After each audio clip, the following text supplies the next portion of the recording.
ದೇಶಾಭಿಮಾನದ ಜಾಗೃತಿ ಮೂಡಿಸಲು ದಿನಾಂಕ 14ರಂದು ರಾಷ್ಟ್ರಧ್ವಜದೊಂದಿಗೆ ಘಟಪ್ರಭಾ ನಗರದಲ್ಲಿ ಪಾದಯಾತ್ರೆ.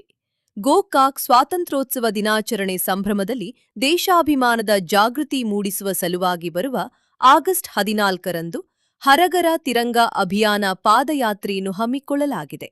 ಸಾರ್ವಜನಿಕರು ಸ್ವಯಂ ಪ್ರೇರಣೆಯಿಂದ ಗೋಕಾಕ್ ಮತಕ್ಷೇತ್ರದ ಮನೆಗಳ ಮೇಲೆ ರಾಷ್ಟ್ರಧ್ವಜ ಹಾರಿಸಬೇಕೆಂದು ಬಿಜೆಪಿ ಹಿರಿಯ ಸದಸ್ಯರಾದ ಸುರೇಶ್ ಪಾಟೀಲ್ ಕರೆ ನೀಡಿದರು. ದಿನಾಂಕ 14ರಂದು ಮುಂಜಾನೆ 9 ಗಂಟೆಗೆ ಘಟಪ್ರಭಾ ನಗರದ ವಿಠಲ ರುಕ್ಮಿಣಿ ಮಂದಿರದಿಂದ ಮೃತ್ಯುಂಜಯ ವೃತ್ತದವರೆಗೆ ರಾಷ್ಟ್ರಧ್ವಜದೊಂದಿಗೆ ಪಾದಯಾತ್ರೆ ನಡೆಸಲಾಗುವುದು.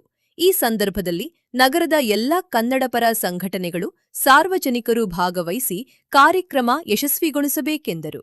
ಕೆಆರ್ಎಚ್ ಶಿಕ್ಷಣ ಸಂಸ್ಥೆ ಅಧ್ಯಕ್ಷ ರಾಮಣ್ಣ ಹುಕ್ಕೇರಿ ಅವರ ಅಧ್ಯಕ್ಷತೆಯಲ್ಲಿ ನಡೆದ ಈ ಕಾರ್ಯಕ್ರಮದಲ್ಲಿ ಹಿರಿಯರಾದ ಪುಂಡಲೀಕ್ ನಾಯಕ್, ಮಲ್ಲಪ್ಪ ಹುಕ್ಕೇರಿ, ಭೂಪಾಲ್ ಕಮಲಾಪುರ, ಶ್ರೀಕಾಂತ್ ಕುಲಕರ್ಣಿ, ಮಾರುತಿ ಕಾಡಪ್ಪ ಹುಕ್ಕೇರಿ, ಡಾ ಕೆಂಪಣ್ಣ ಚೌಕಾಶಿ, ಅರುಣ್ ದೇಶಪಾಂಡೆ, ಆನಂದ ಪತಾಗಿರಿ, ಕೊಟ್ರೇಶ್ ಪಟ್ಟಣಶೆಟ್ಟಿ, ಅಪ್ಪಾಸಾಬ್ ಮುಲ್ಲಾ, ಪ್ರಶಾಂತ ಅರಳಿಕಟ್ಟಿ ಸೇರಿದಂತೆ ಮುಂತಾದವರು ಭಾಗವಹಿಸಿದ್ದರು.